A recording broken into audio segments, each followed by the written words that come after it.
Good afternoon. Welcome to the Empowering Your Self-Esteem workshop. I'm Berak Hussain, the International Student Counselor and Registered Psychotherapist at the Health and Counseling Services at Carleton University. Again, welcome to this three-part series workshop on how to empower your self-esteem.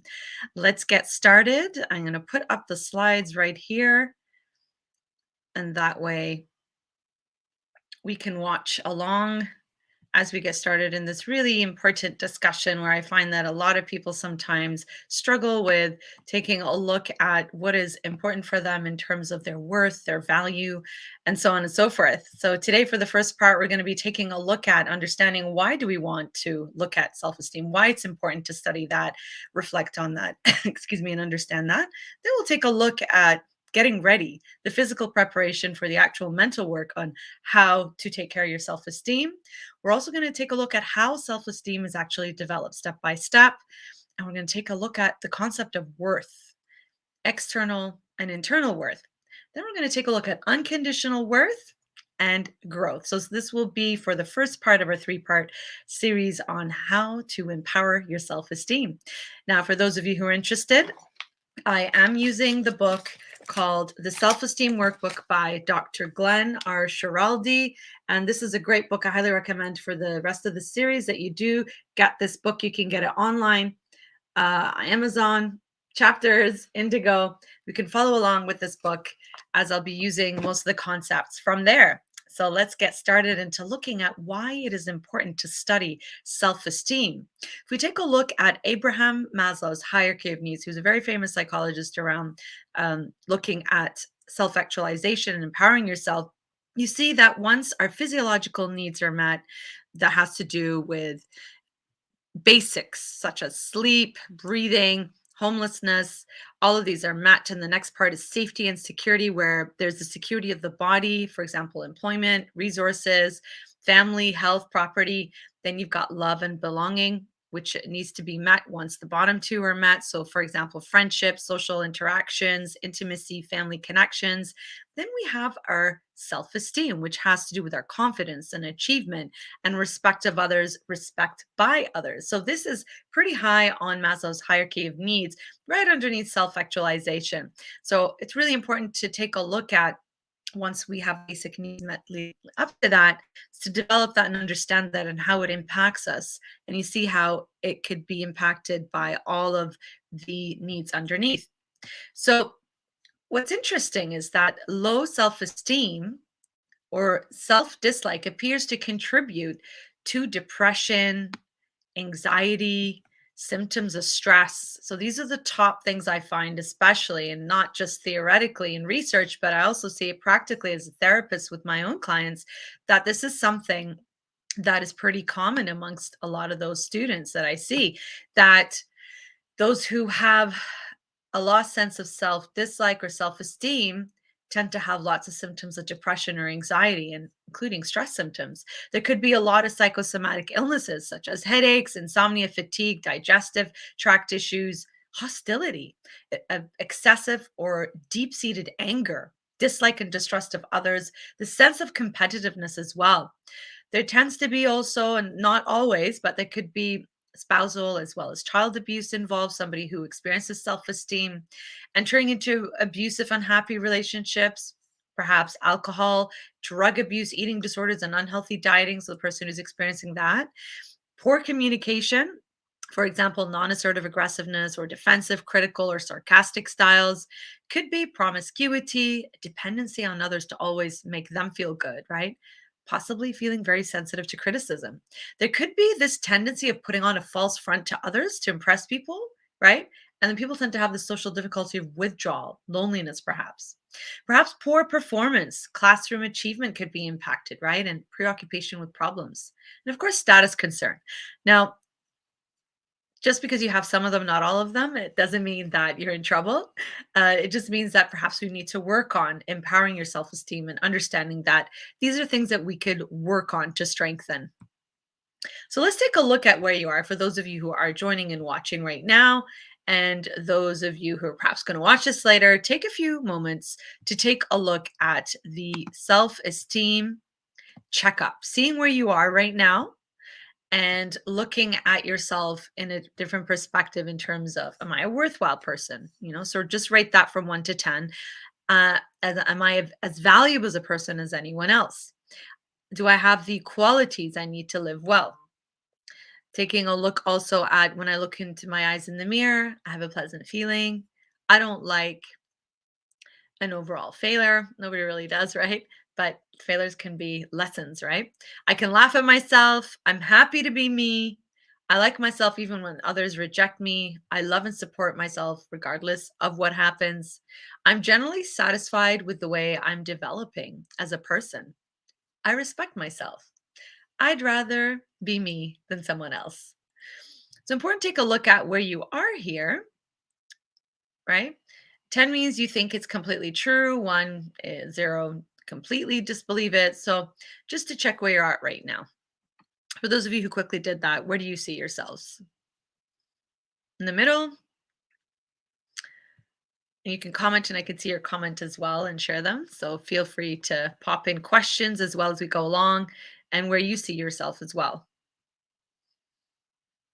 So just keep yourself there at the beginning of when we start right now in terms of where you are at, and then take a look at things that perhaps throughout this series that you can build and work on.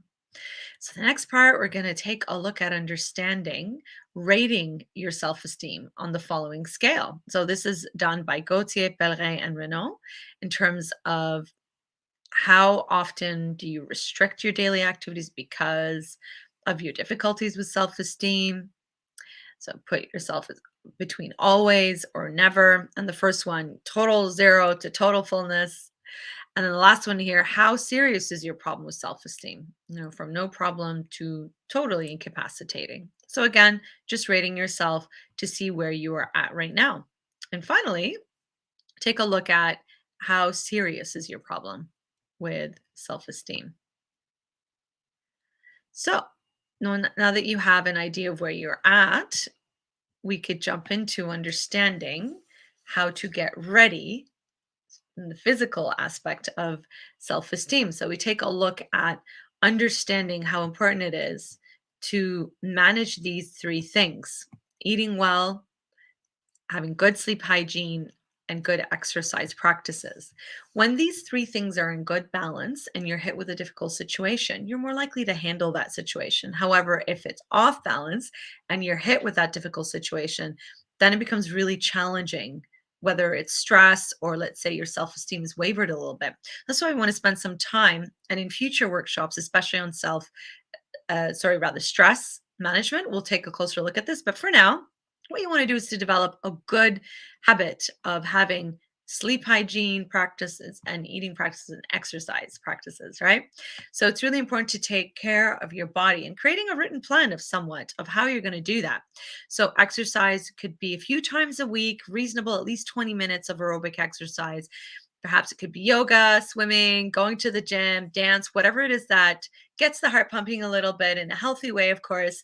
You can write a written plan of that. So it could be anywhere between 3, 4, 5 times a week is reasonable. Then you can build up more, including time-wise as well. Rather than just 20 minutes, it could be more than that, up to an hour. Why not? Then we want to take a look at your sleep. So making sure that you have a good amount of sleep at night. Experts recommend between 7 to 8 hours, 9 hours sleep, depending on your age group. For children, up to 12 hours. It's really important to get them in early. And looking at, you know, how much or, how much more do you need? Because sometimes during studies, you get the 4 or 5 hours and then, you're just getting through the day. So you need to make up of how much more you need that day, right? So really important to sleep around the same time, wake up around the same time. I know that's unrealistic with student life sometimes. Also, perhaps when you've got exams, right? Or just the weekend comes along and that just the sleep schedule is off. So it becomes really tricky when you start work and school again the next day, right? So it's important to have that level so that your body gets used to that and having a nice rhythm to fall into. And then finally, eating practices. And this is a really big, important one because when we take a look at eating practices, it's about, again, having a healthy routine and meal plan for the week. So having kind of like a chart, perhaps, or even mentally, but putting it on your fridge and planning what it is you're going to have for the week. So Monday, Tuesday, Wednesday, Thursday, Friday, perhaps the weekend could be off, but think planning ahead and buying the groceries of what you need for those few days, looking what's missing at home, eat and go grocery shopping. Because if you go grocery shopping on an empty stomach, trust me, you're going to buy a whole bunch of stuff and waste time and money. So just buy the items that you need for the meal plan for the week.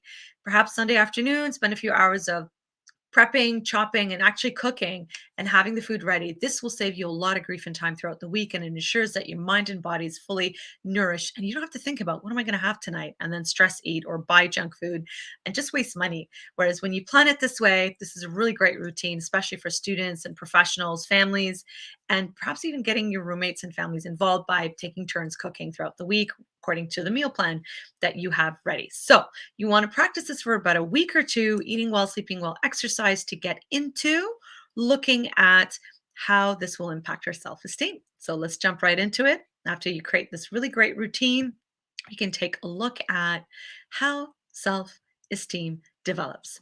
Realistically, self esteem is the appreciation and opinion of yourself. It has to be something realistic, right? What that means is that it is accurate and an honest, appreciative opinion in terms of positive thoughts and liking yourself. People who, we don't say, high self esteem, low self esteem, but we tend to use that language. What Dr. Shiraldi explains is that it's more about possessing self esteem rather than the high or the low. And that's more favorable, right? Because then it implies numbers, right? And comparing yourself to others and perhaps feeling competitive. Whereas if you talk about possessing self esteem, right? Then it becomes helpful mentally to think about things right like that as opposed to high and low. So we take a look at self-defeating shame, right?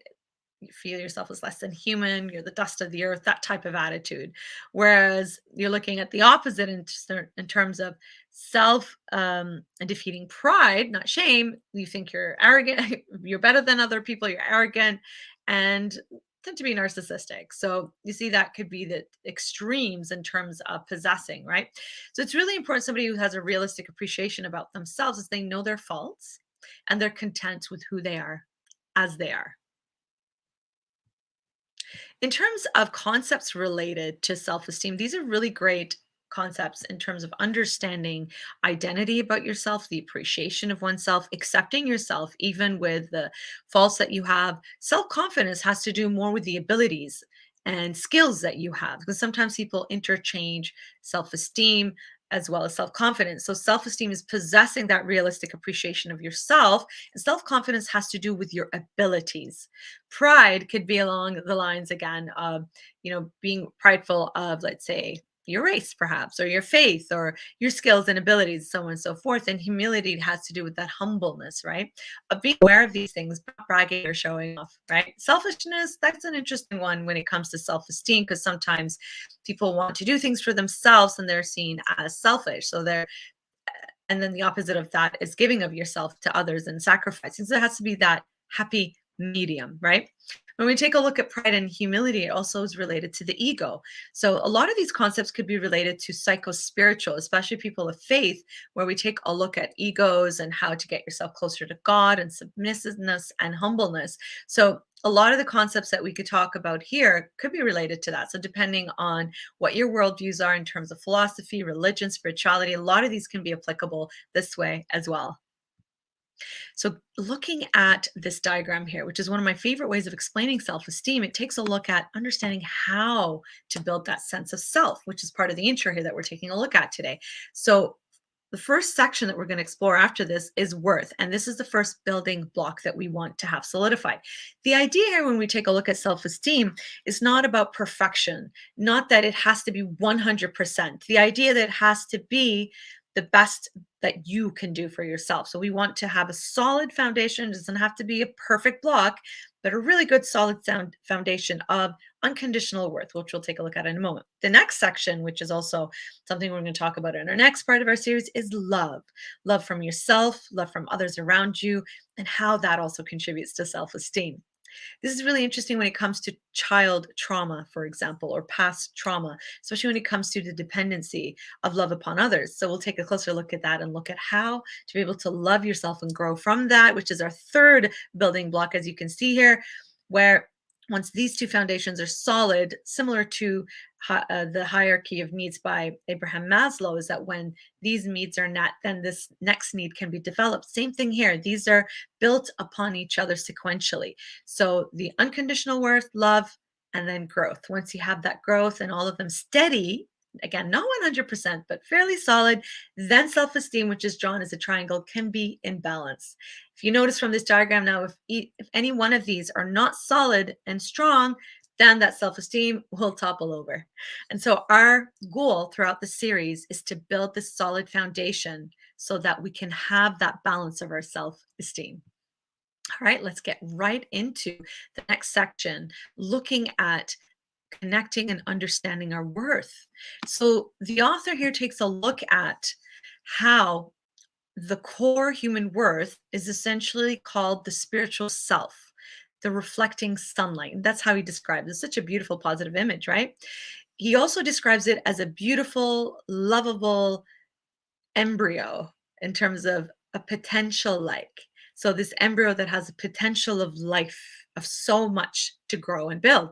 So we see here that this core worth is surrounded by externals, which can hide that core worth, and other externals that can brighten the core or perhaps darken it. So that's an interesting concept when we're using that sunlight, right? The externals can darken or lighten it.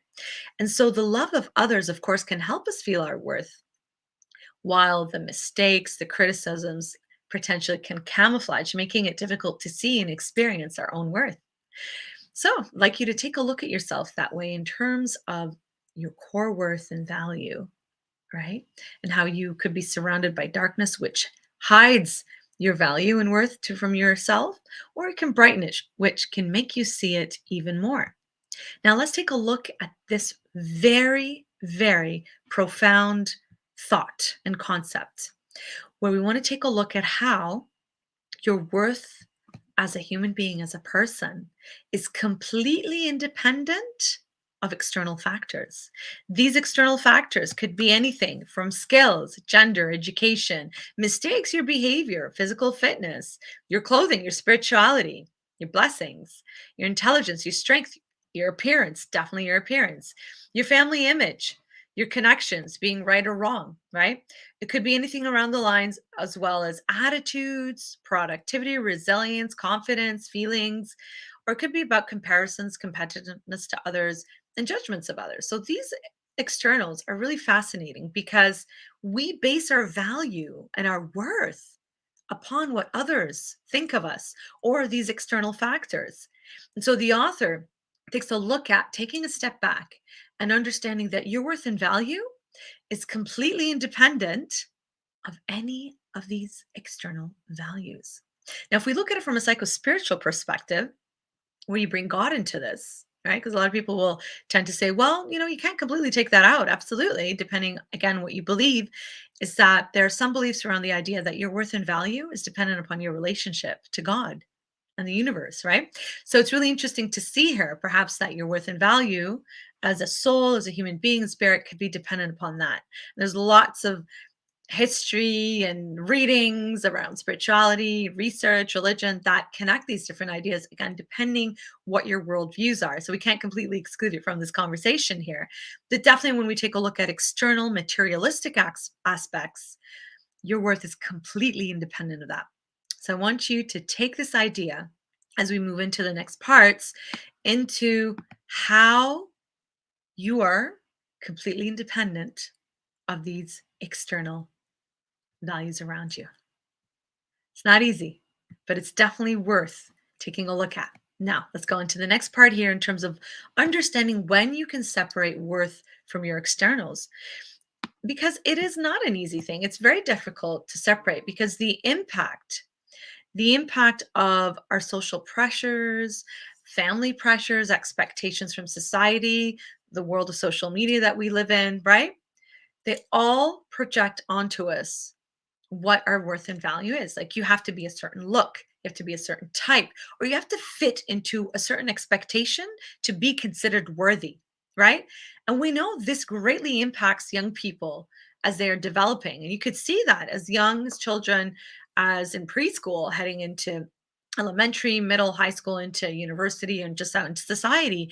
You see how the impact of all of these social pressures can impact one's worth, because you have to fit into a certain mold to be worthy and acceptable. You just have to see this in high school and the drama in high school in terms of cliques and how that can impact you. And I see that a lot in students who've had some traumatic high school experiences, perhaps, or even younger, and how they carry that on into their worth and value, especially when it comes to relationships, friendships, and how to connect with people and find meaningful connections. So we go on to the next part. We want to take a look at how the externals are completely fluctuating sometimes, right? Our events and our performances, they sometimes impact our worth this way. So, for example, when you feel good about yourself, when you're complimented externally, you feel good, which is normal. It's a normal human response. However, rather than feeling good about ourselves, regardless of these compliments, so that's sometimes how our worth can fluctuate, right? So, it's really important to understand that we want to work on building, liking ourselves completely independent of these external factors of people complimenting us. That's not easy, but it's definitely doable. By the end of this series, it's definitely one of our goals that we want to be increasing, not necessarily perfecting, but getting towards. So that's why your feelings will go beyond the normal and appropriate sadness and disappointment when you have challenging situations, when you notice that your worth is completely fluctuating with these events or performances, right? So when worth is in doubt, then symptoms and signs of depression usually tend to follow. That's why we say people who don't have a good sense of their self-esteem, they will tend to have symptoms of depression and signs of depression because of the doubt that is linked here. So let's take a look a little bit further here in terms of when our worth is separate from the externals.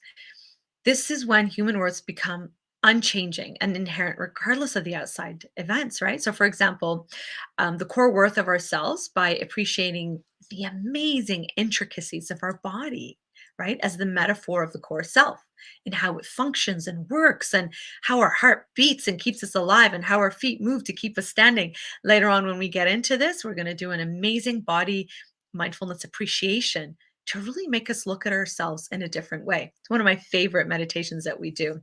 Because, like I said, it makes you look at your worth and your value and appreciating yourself in terms of how beautifully created you are, right? So, one of my favorite empowering statements is from Aristotle, where he says, all men are alike when we're asleep. I'm going to read a few more from the book here to have some positive affirmations as we get into the next part, where we take a look at reflections of unconditional and equal human worth. So, for example, we are all basically the same human beings who seek happiness and try to avoid suffering. Everybody is my peer group. You are feeling I'm of no value is wrong. It's absolutely wrong. The Dalai Lama says that. You're as good as anybody. Spoken to Martin Luther King by his father. We need to see ourselves as basic miracles by Virginia Satir. Heroes don't need Letterman jackets. We know who we are by Evil Knievel. And letting circumstances or others determine worth gives them inappropriate control and power. This is an anonymous statement.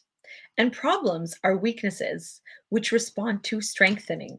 So not illnesses which need removal of casual agents, rather, by William Glasser. And again, my favorite one, all men are alike when asleep, by Aristotle.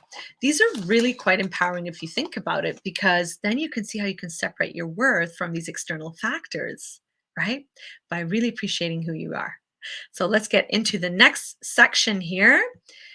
In terms of being able to actually take negative thoughts and learn how to recognize them and replace them with, or rather, recognizing and replacing these self defeating thoughts. So, this is something that we do in cognitive behavioral therapy, right?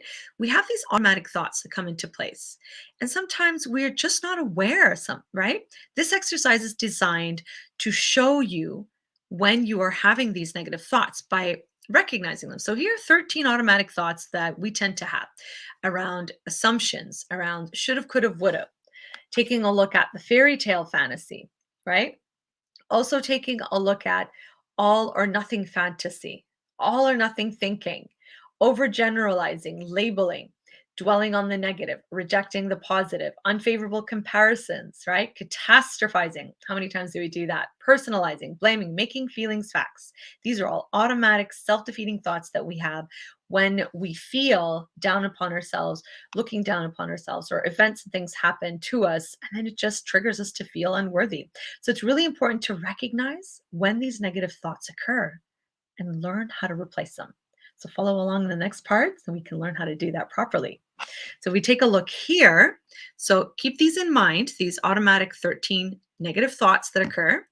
Now we're going to work on this strategies to building self-worth through the daily thought record. So this is something that is pretty common that we use in cognitive behavioral therapy, where it takes a look at the event. If we take a look at the event that's causing you to feel low, you write it down first and pop in all of the impacts. So describe the emotions that you are feeling here, right? Once you've done that, then you can take a look at rating the intensity of that emotion, looking at how high you truly believe perhaps could be feelings of anger, depression, sadness, unworthiness, right?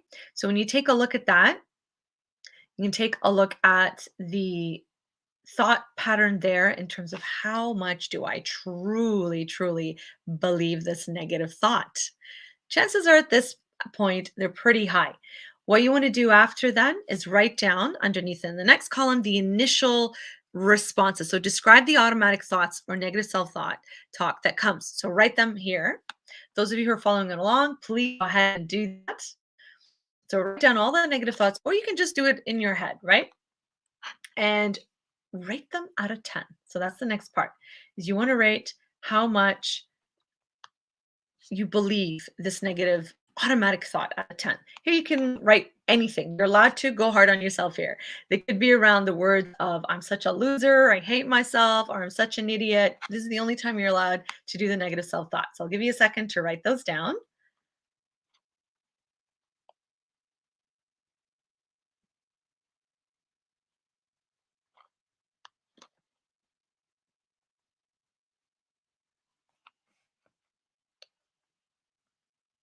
All right, the next part, what we want to do is go back and let's take a look here. You're going to write down which automatic thought are my thoughts here.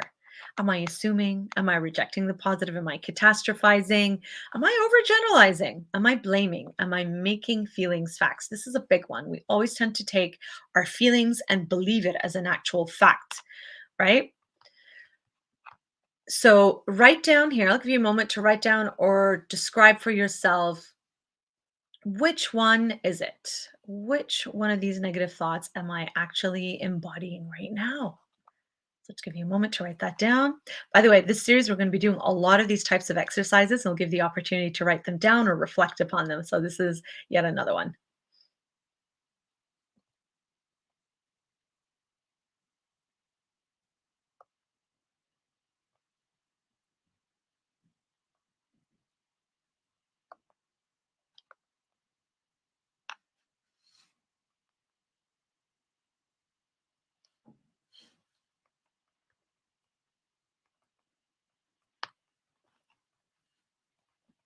All right. So now that you've written all of these negative thoughts that you are connecting to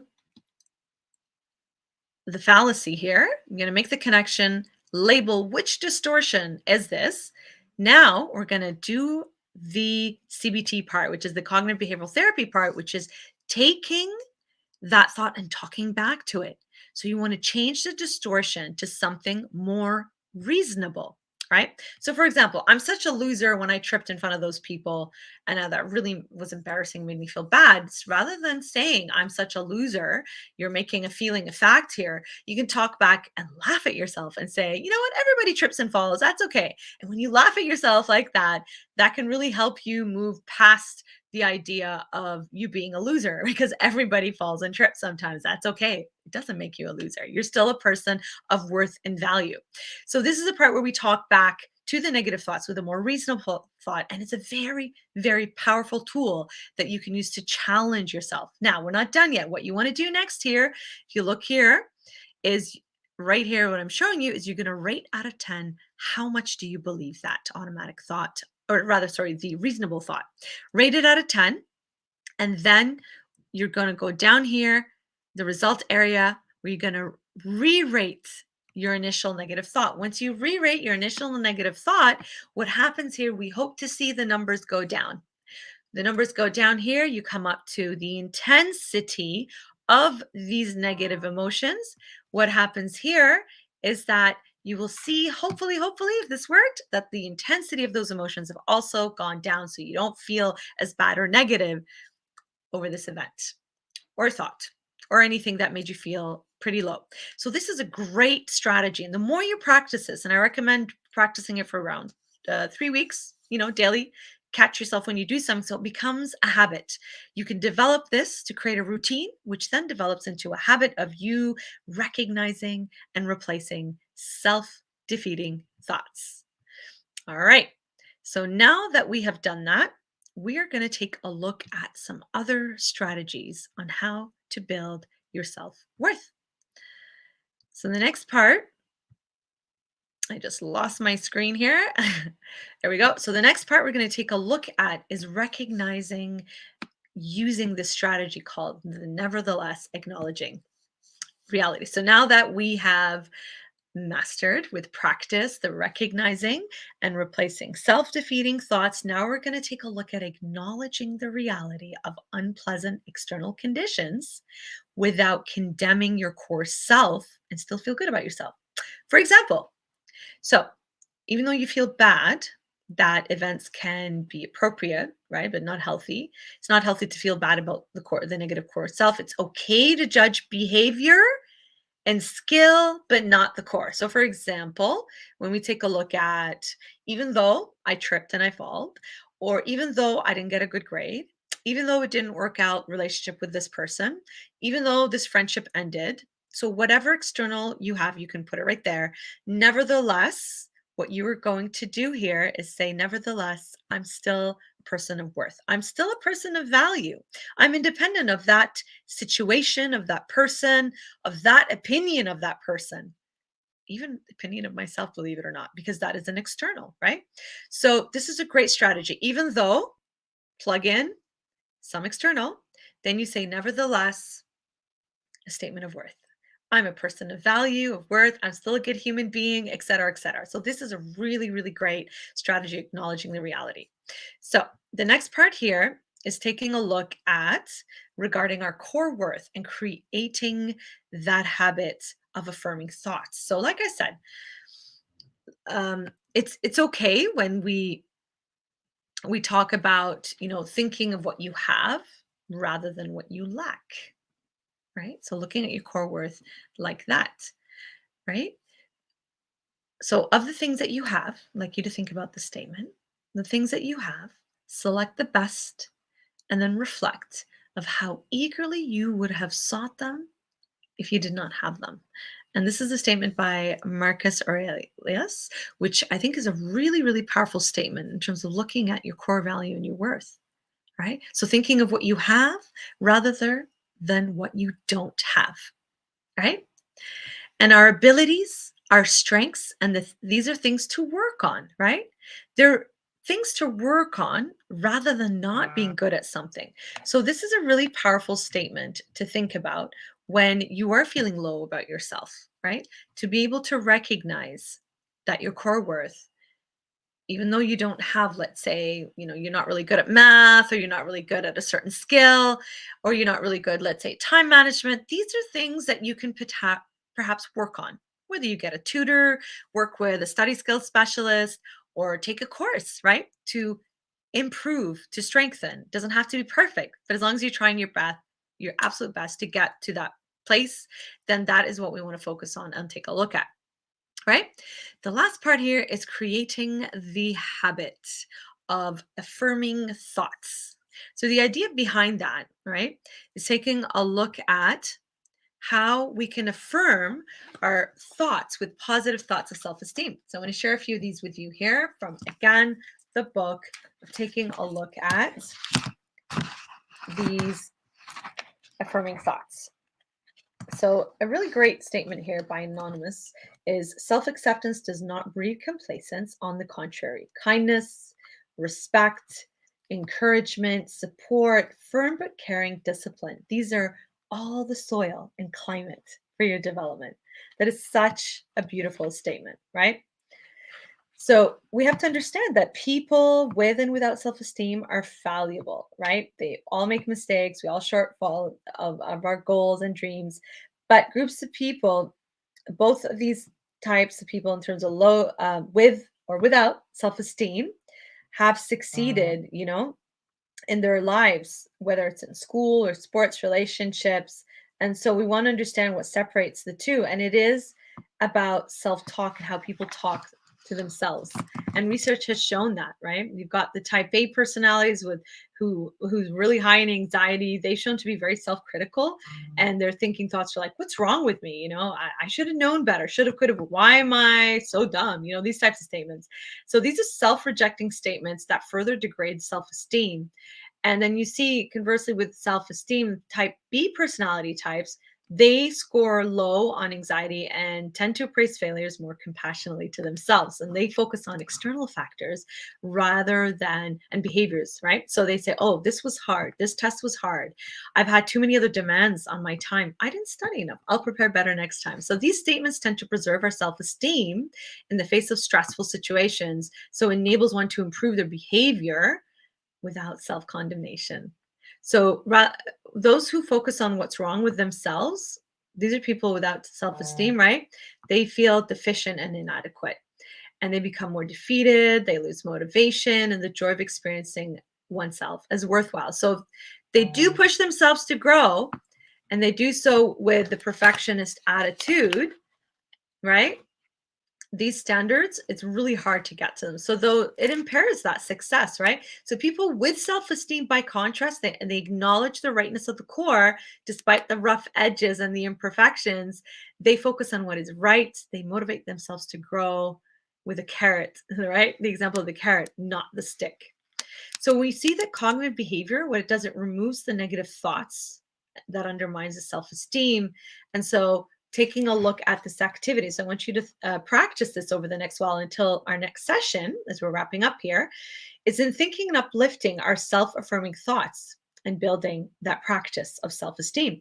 So what I'd like you to do is sit in a quiet corner. You don't have to do this right now, but you can do this later, with a nice relaxing chair, or if you're sitting on the floor. So sit somewhere where you're going to be comfortable for about 20 minutes for this activity. You want to close your eyes. You want to take 2 deep breaths and relax your body as deeply, as completely as possible, and prepare yourself for a really pleasant experience. So open your eyes long enough to read the statement or hear the statement, and then close your eyes and concentrate on that statement. Repeat it to yourself 3 times very slowly, allowing yourself to feel as though the statement was completely accurate. You might wish to imagine yourself in a situation actually thinking and behaving in that specific statement, and use all of your senses to experience the situation. So don't worry if the statement doesn't seem to apply to you. Just think of this as patience in practice in creating a new mental habit. So don't allow negative or pessimistic thoughts to distract you or undermine your progress.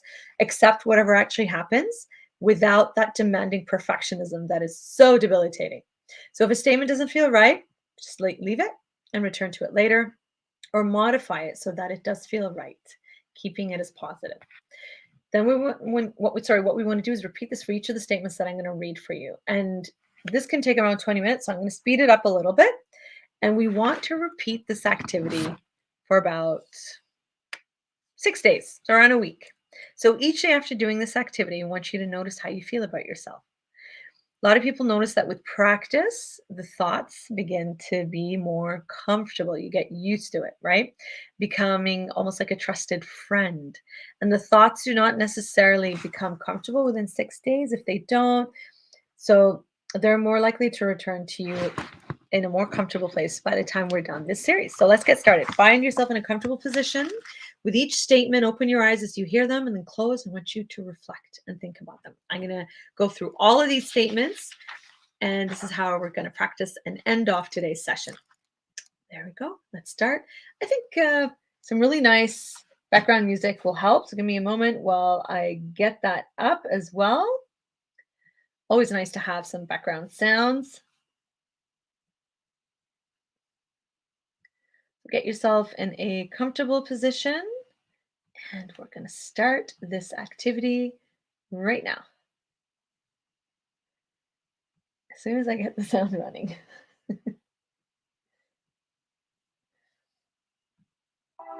There we go. All right, so the first statement we're going to have is open your eyes. I think well of myself. This is good. Close your eyes. Breathe in and breathe out. And think upon this statement and reflect for a few moments there.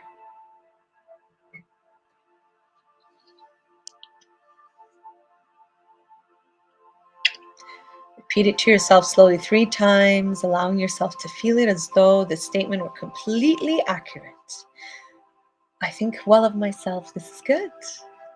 The second statement, I accept myself because I realize that I am more than my mistakes or any other externals. Again, reflect upon this thought and see where you're at.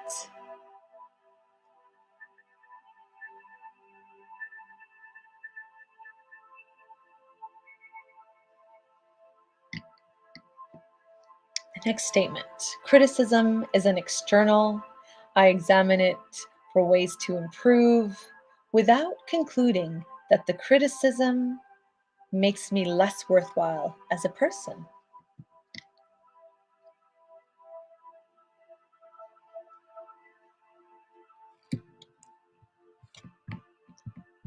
Reflect upon that statement, repeat it to yourself a few times.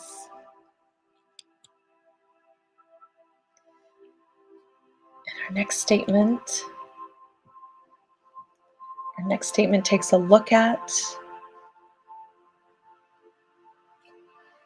I can criticize my own behavior without questioning my worth as a human being.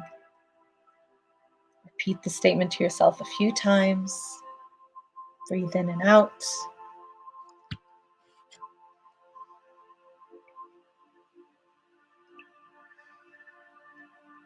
Our next statement, I notice and enjoy each sign of achievement or progress, no matter how insignificant it may seem to myself or others. Repeat that statement to yourself a few times.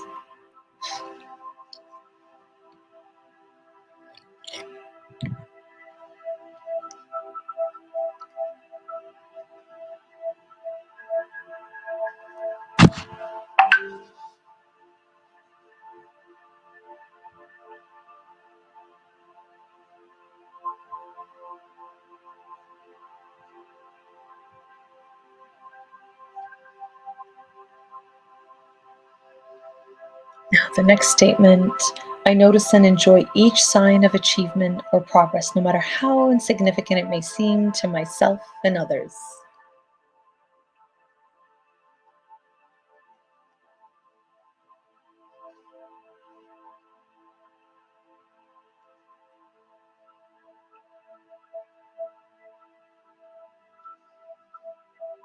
Our next statements, I enjoy the achievements and progress that others make without concluding they are more valuable than I am as a person.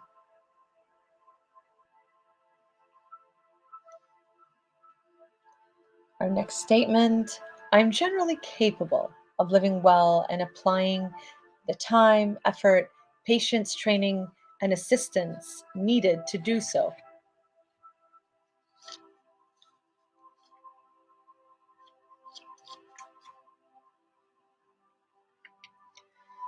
Our next statement, I expect others to like and respect me. If they don't, that is okay.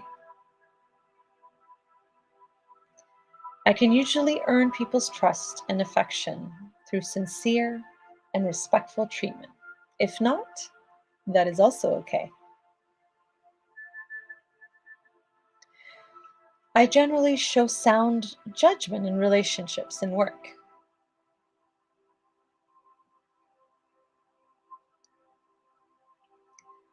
I can influence others by my well-reasoned viewpoints, which I can present and defend effectively. I like to help others enjoy themselves.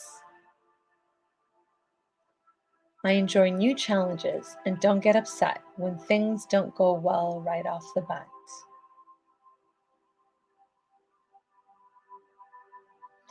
The work I do is generally good quality, and I expect to do many worthwhile things in the future. I am aware of my strengths and respect them. I can laugh at some ridiculous things I do sometimes.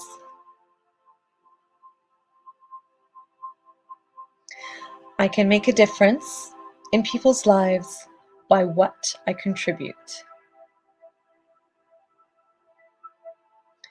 I enjoy I enjoy making others feel happy. And I am glad for the time that we shared. I consider myself a worthwhile person. I like being a one-of-a-kind portrait. I'm glad to be unique. I like myself without comparison to others. And finally, I feel stable and secure inside because I rightly regard my own core worth. So sit these statements, repeat them a few times for yourself, taking a look at yourself in that positive way, in that compassionate way, in that way of deserving. And these are statements that are meant to empower yourself, right? And the more you practice this over the next 6 days until we meet again, I'd love to hear back from you. You can pop me your comments over here, or you can email me at my Carleton email for those of you who are Carleton students, or through social media, wherever you are watching. I'd love to hear back from your feedback. And if you do want more information on this book, I can send that information over to you. Again, we are using the Self-Esteem Workbook by Glenn Schiraldi. And next week, we'll take a look at Empowering Your Self-Esteem Part 2. For today, again, we're using the Self-Esteem Workbook by Dr. Glenn Schiraldi. It is a wonderful resource that I've been using for years now with students, and I said, you know what?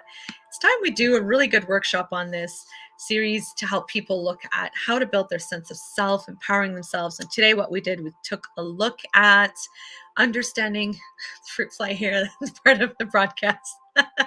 So we took a look at today understanding what self-esteem is, different concepts related to self-esteem, why it's important to take a look at self-esteem as it is connected and related to depression, anxiety, poor relationships, social status, preoccupation with problems and negative thoughts, social withdrawal and interactions. So taking a look at self-esteem can help rectify those issues. We took a look at the concept of core worth today, when our worth is in balance with the externals, and this very, very empowering thought of how your worth is completely independent of external factors. We also did 3 exercises. One was the recognizing and replacing self-defeating thoughts, which I highly recommend to practice over the next while. And if you want the tool, pop me an email. I'll send the information to you. And we took a look at also making sure to balance your eating, sleeping, and exercise for the next while, because you want to have that good, healthy routine to build all this upon. Our second strategy had to do with the nevertheless. So even though ABC, nevertheless, I'm still a worthwhile person. And finally, core affirming thoughts with that habit. You're going to work on this for the next week with any type of core affirming positive thoughts that have nothing to do with the external, but rather on the internal, separating and building on that and reflecting. So thank you so much for those of you who joined. I look forward to seeing you again next week on part 2, where we're going to take a look at love and the ideas around love and how it is related to self-esteem. I look forward to your comments. Please don't hesitate to reach out to me, and I'll be more than happy to send you the resources to follow along as well. Thank you very much. Take care and have a blessed week.